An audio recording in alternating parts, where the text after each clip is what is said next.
नमस्कार व्यूवर्स, आप देख रहे हैं अपना ग्रेट दमोह यूट्यूब चैनल में आपका स्वागत है। दमोह पुलिस कोतवाली ने किया फर्जी ज़मीन ट्रांसफ़र करने वालों का पर्दाफाश, आरोपियों को किया गिरफ्तार, जिसमें महिलाएं भी शामिल हैं। धोखाधड़ी का मामला दमोह पुलिस कोतवाली ने संज्ञान में लेकर बहुत ही अच्छे तरीके से इंसाफ दिलाया पीड़ित को और आरोपियों से 30 लाख रुपए की फर्जी ज़मीन ट्रांसफ़र कराने का मामला उजागर कर एक बहुत ही सराहनीय काम किया। लोगों को ठग रही थी, उसका हमने पर्दाफाश किया है और हमने 5 आरोपी जो है उसमें गिरफ्तार किए। एक्चुअली इनका मोडस ऑपरेंडी होता था कि ये ऐसी ज़मीनों को तलाशते थे जिनके मालिक या तो शहर से बाहर हैं या फिर उन ज़मीनों की ज़्यादा देख परख नहीं कर पा रहे।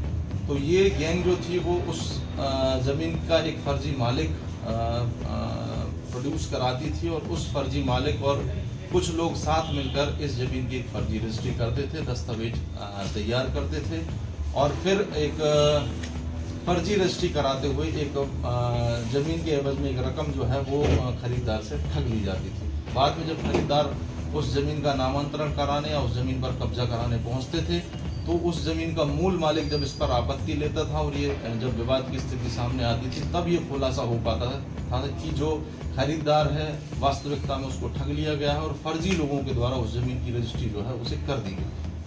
मामले को सब कैसे ट्रेस किया पुलिस ने, क्योंकि ये तो लंबा 1 साल पुराना। देखिए, ये समन्ना के एक आवेदक थे, उन्होंने इस आशय की शिकायत हमारे पास दी थी कि सर हमारे साथ अप्रैल 2023 में एक रजिस्ट्री में इस प्रकार की ठगी हुई है।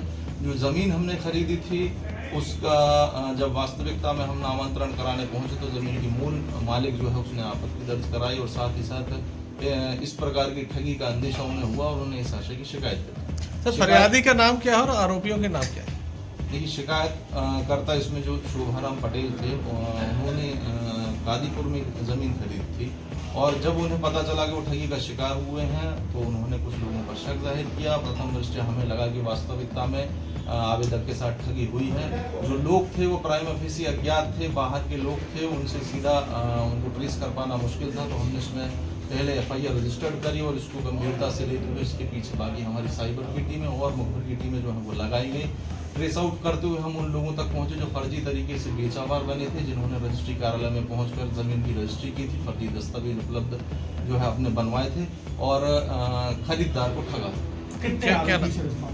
अभी तक इसमें जो है 5 लोग जो है वो हमारे सामने आ चुके हैं। एक ऐसी महिला जो वास्तविकता में फर्जी मालिक बनी थी उस ज़मीन की और जिसने रजिस्ट्री की थी वो महिला कटनी क्षेत्र की है, उसको हमने गिरफ्तार किया और उसके साथी दौरान जो इस तरीके से इस ऑपरेशन में इसके साथ शामिल थे और अन्य 4 लोगों को भी हमने इसमें गिरफ्तार किया है और इसमें अदर जो भी लोग इसमें कनेक्शन में होंगे उनके अगेंस्ट भी हम जो एविडेंस है वो कलेक्ट कर रहे हैं। सर, नाम बता दीजिए आरोपियों के।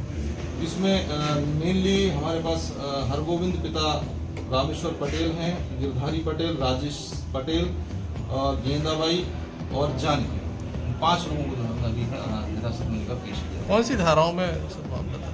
ये धोखाधड़ी की मामला में धोखाधड़ी की धाराओं में इनके विरुद्ध जो मामला पूर्व से ही पंजीबद्ध था 2023 से और इसमें जो फर्जी दस्तावेज इन्होंने अटैच कराया है तो और जो सेक्शंस का इजाफा होना वो तरीका। सर, शेष आरोपी कब तक पहुंचे?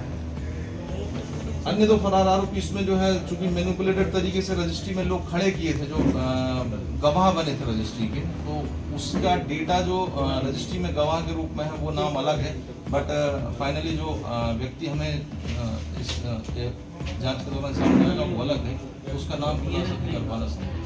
फर्जी रजिस्ट्री का एक आरोपी पिछले 4.5 साल से फरार था, जिसे अभी कुछ दिन पहले कोतवाली पुलिस द्वारा पकड़ा गया है।